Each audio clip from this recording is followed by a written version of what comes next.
मैथिली समस्त स्नेही अनुरागी श्रोताके राजीवक नमस्कार। श्रोतागण साहित्यिक यात्रा के नव कड़ी लऽ कऽ आइ पुनः हम अहाँ सबके समक्ष उपस्थित भेलहुँ हँ। आजुक जे ई कथा यात्रा छै, एहि कथा यात्राके सूत्रधार छथि डॉक्टर शेफालिका वर्मा। डॉक्टर शेफालिका वर्मा एकटा सशक्त हस्ताक्षर छथि जे मैथिली साहित्यके लेल बहुत किछु लिखने छथिन। बहुत किछु हिनका जे छै से सम्मानो सब भेटल छनि, बहुत सम्मान सब भेटल छनि आ अनवरत जे छै से ई लिखैत रहैत छथि।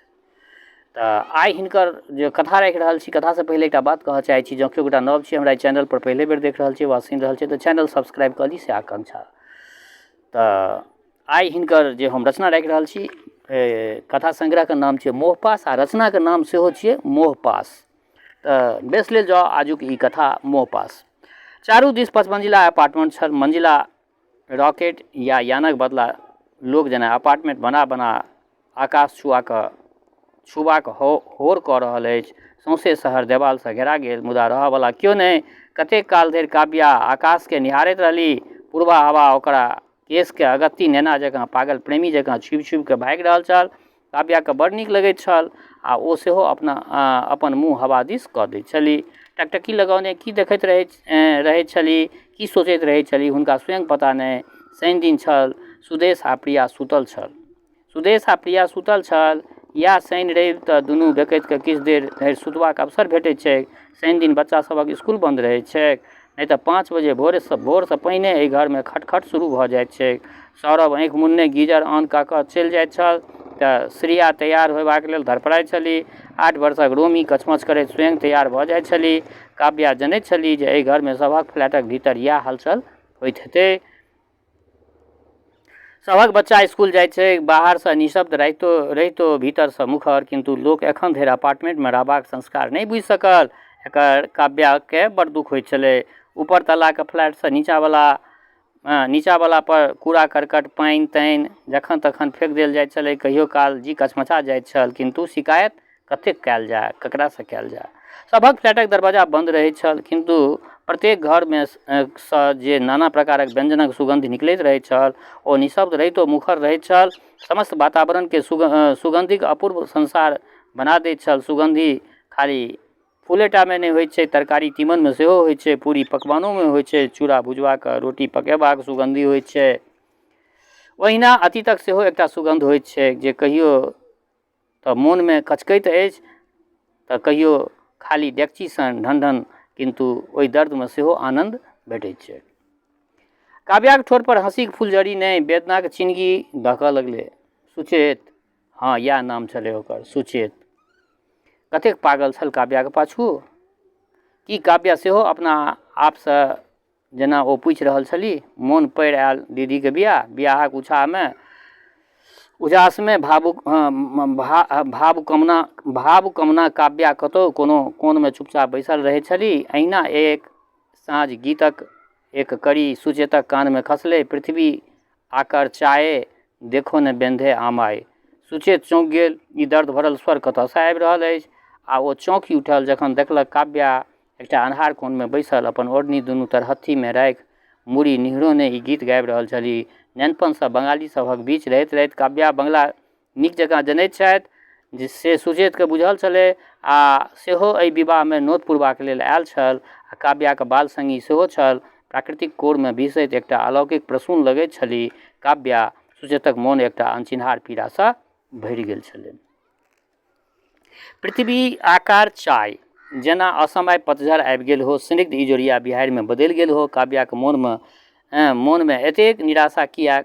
जीवनमे कतहु कोनो अभाव नहि। देखैत देखैत बियाह दानक हल्ला गुल्ला समाप्त भऽ गेलै। सब अपन अपन घरके लेल विदा भऽ गेल। काव्या सेहो अपन होस्टल जा रहल छली।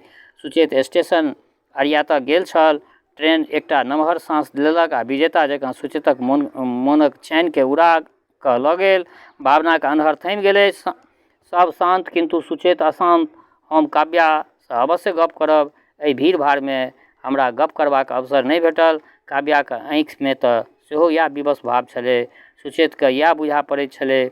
नहि, काव्याके हृदयमे कोनो व्यथा अछि जे ओना टीसैत रहैत अछि। नहि, ओकरासँ हम अवश्य पुछबै। आ ओ काव्याके छवि अपना हृदयमे बड़ आदर, श्रद्धा आ प्रेमसँ बैसा लेलक। किन्तु तकर बाद जे काव्यासँ भेँट भेल तऽ काव्याके बियाहे छलै ओहि दिना। कनिया बनल काव्याक भाव विह्वल हृदय आ आँखिक शून्यता सुचेतक अंतर्मनक तारके बेर बेर झंझना दैत छलै। मुदा ओ मकड़ा जकाँ अपना भाव जालमे स्वयं ओझरायल रहल।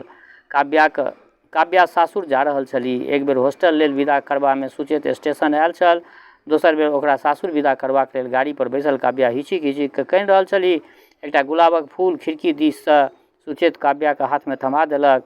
सिसकीक मध्य काव्या ओहि फूलके अपना माथमे लगा लेलक। क्षण भरिके लेल एकटा पियासल दृष्टिए पहिलुक बेर सुचेत दिस तकली।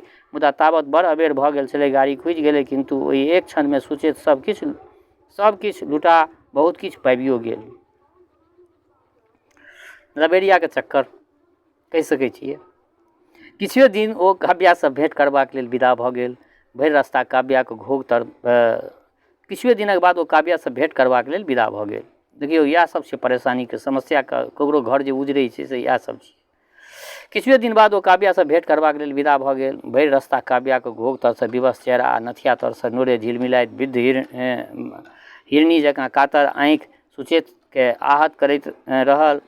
कहीं हमरा देख काव्या जोरसँ कानऽ लागल तऽ हम की करबै? कहीं हमहूँ ने कानऽ लागी? नहीं, हमरा धैर्य बंधबाक चाही, पुरुष थिकौं ने।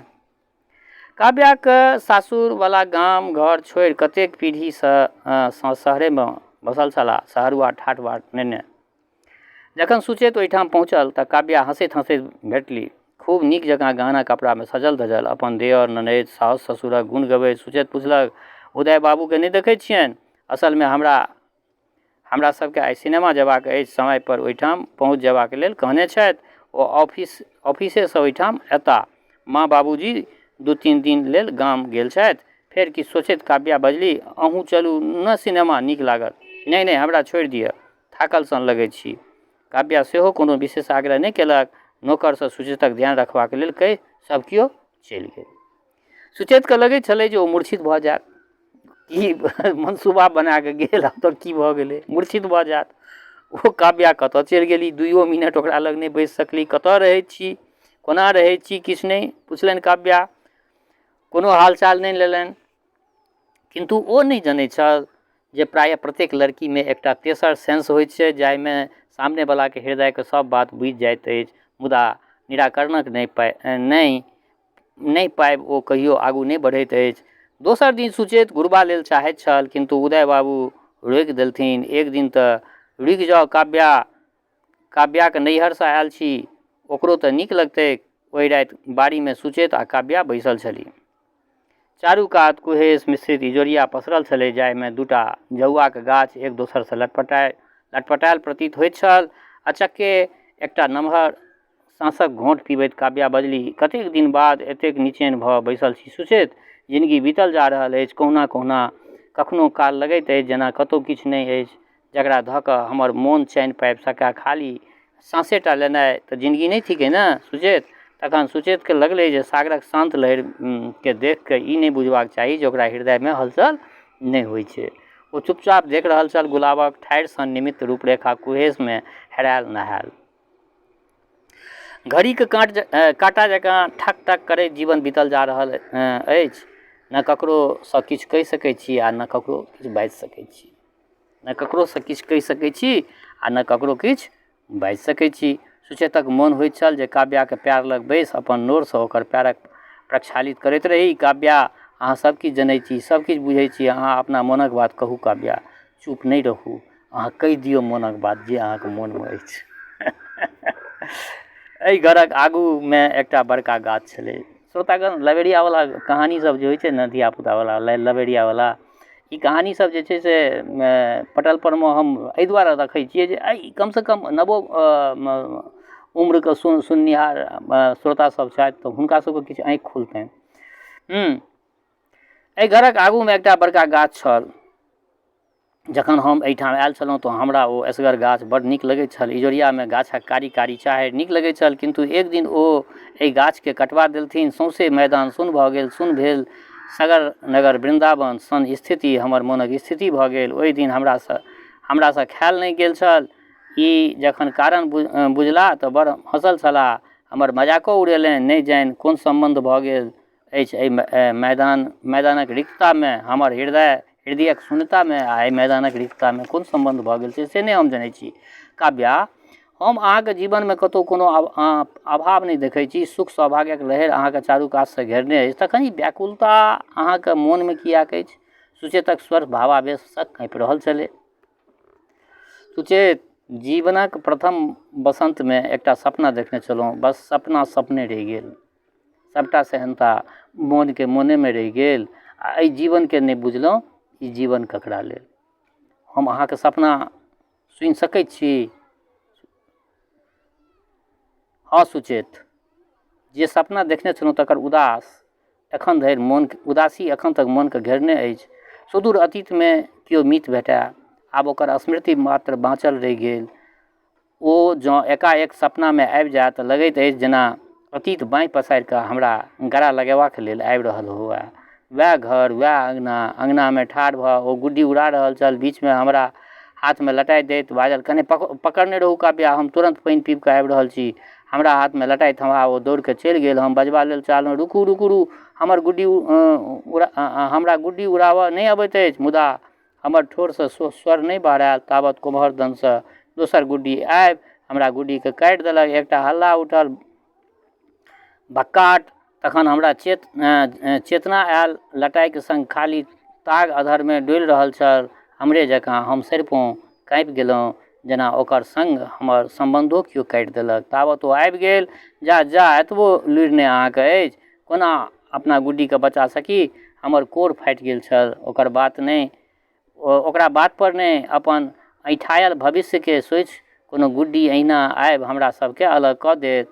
हाँ भक्काट, हमरा कनैत देख ओ बाजल, चुप भऽ जाउ, 2 पैसाके गुड्डीके लेल एतेक महग नोर बहा रहल छी, गेलै तऽ गेलै, फेरसँ की लेबै?